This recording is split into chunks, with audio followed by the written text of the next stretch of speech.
ClancyPasta presents My Friend Kept Finding Teeth in His Apartment. Written by A.W. Smith.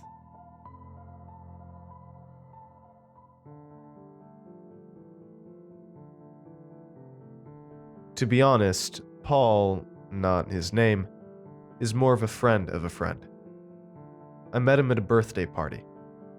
We were introduced by our mutual friend Jacob, and I don't remember how the topic came up, but Jacob, who had been drinking a little, told me that Paul had the craziest story ever, and insisted that Paul had to share it with me. So, Paul did. I later asked Paul if I could share his story, and he agreed so long as I didn't use his name or tell what city and state he lived in at the time. Paul was working as an insurance claims guy, and occasionally had to work late. One night, Paul came home to his apartment, opens the door, and there it is.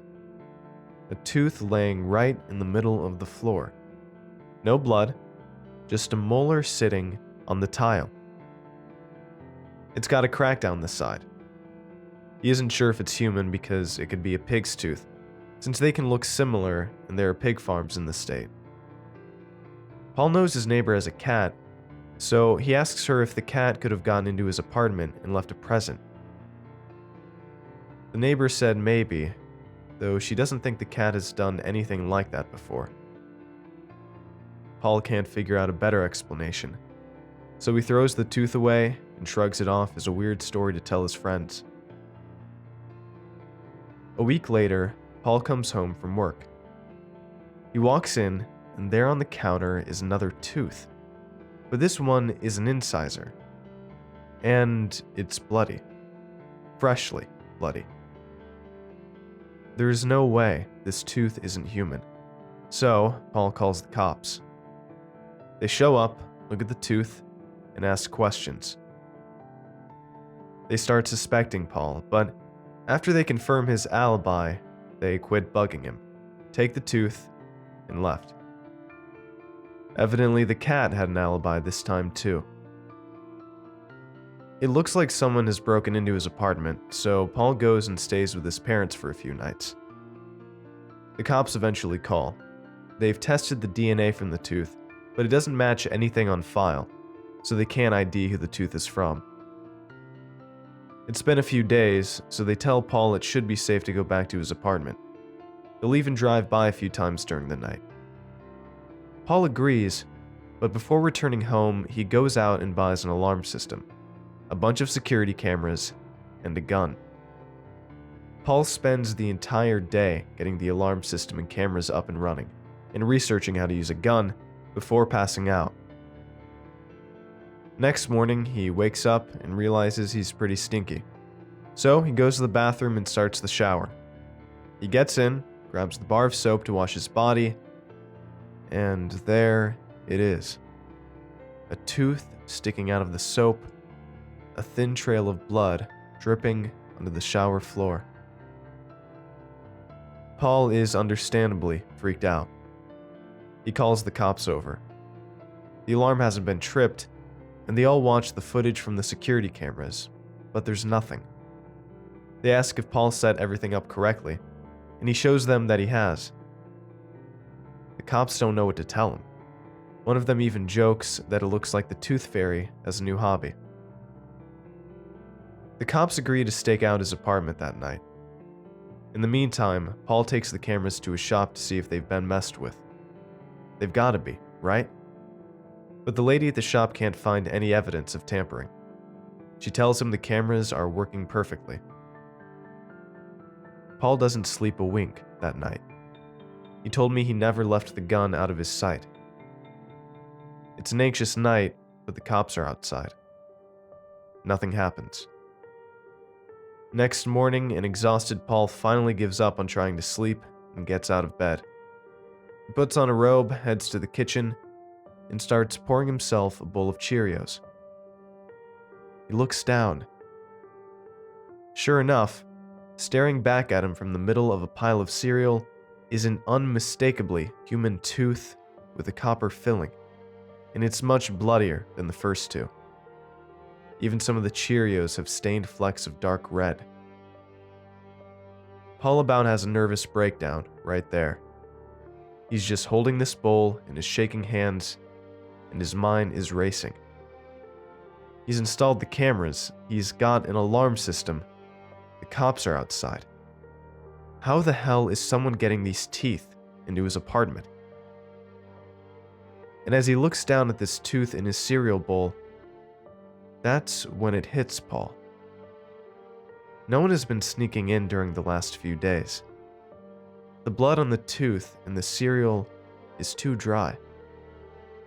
The teeth have been in his apartment since before he installed the cameras. Paul has been living with human teeth hidden around him for days. He immediately calls the cops over and tells them his theory, adding that the blood from the soap was probably dried too, but the shower had re-wetted it. So, he and the cops all start combing through the apartment looking for human teeth, like some sort of sick Easter egg hunt. They found 23 in total. They were hidden in some pretty obscure places. Paul says the ones he remembers most were ones hidden in a pair of socks, one in a jar of salsa, one taped to the top side of the blade of the fan in his room, and one jammed into the opening of a tube of toothpaste he hadn't opened yet. The most disconcerting part was when they found 5 particularly bloody teeth stuck into the wall behind his dresser like tacks, with a lopsided pen-drawn pentagram connecting them all. They even found the first tooth, the cracked one that Paul had thrown away, hidden in a chess set. Whoever had broken in had gone through Paul's garbage and retrieved it. So, since Paul's apartment is now a crime scene, he has to go back to staying with his folks for what will probably be the foreseeable future. He's with them a week, and nothing happens. One night, while still staying with his folks, Paul goes to take out the garbage. He's just closed the lid when, out of the corner of his eye, Paul thinks he sees movement towards the end of the yard. So he turns his head to look. There's a figure standing right next to the shed. It's too dark to tell who it is, but Paul can see their silhouette. "Who's there?" Paul calls out. And the figure starts booking it straight towards Paul. Unfortunately for this figure, Paul is a bit more than cautious after finding a total of 26 teeth planted in his apartment. For the last week, in every spare moment, even when taking out the garbage, Paul has been carrying the gun he bought.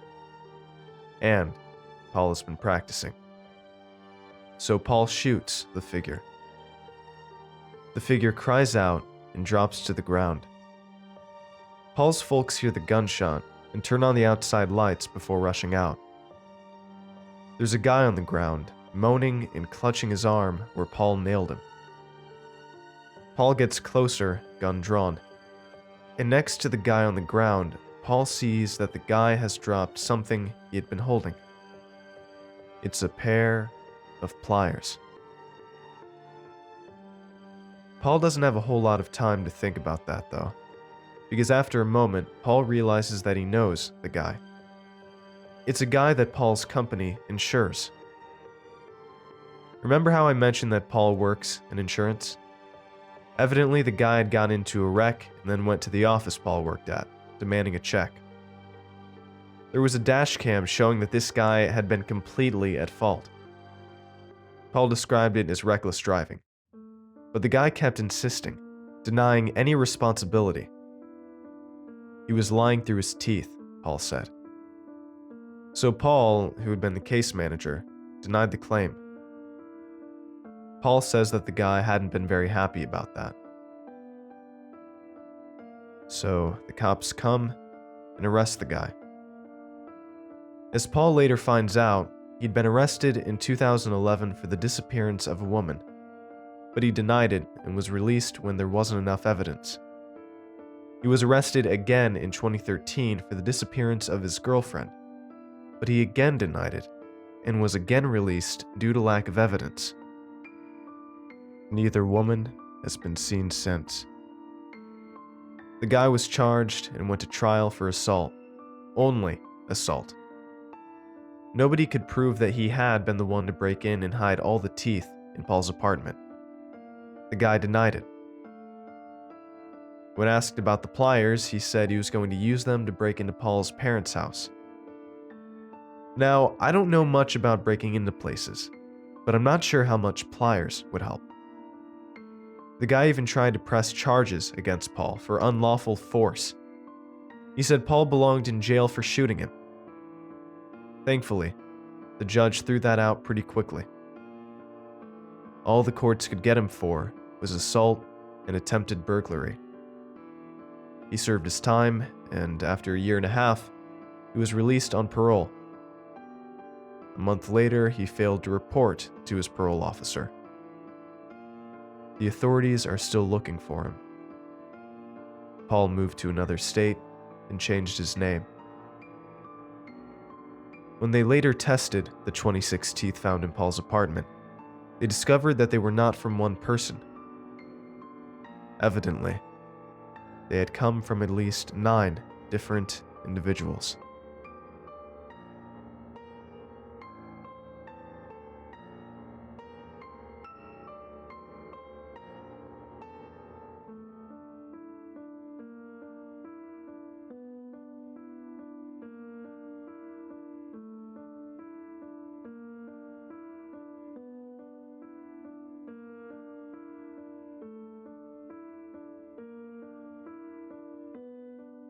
Thanks for watching, and I hope you enjoyed today's video.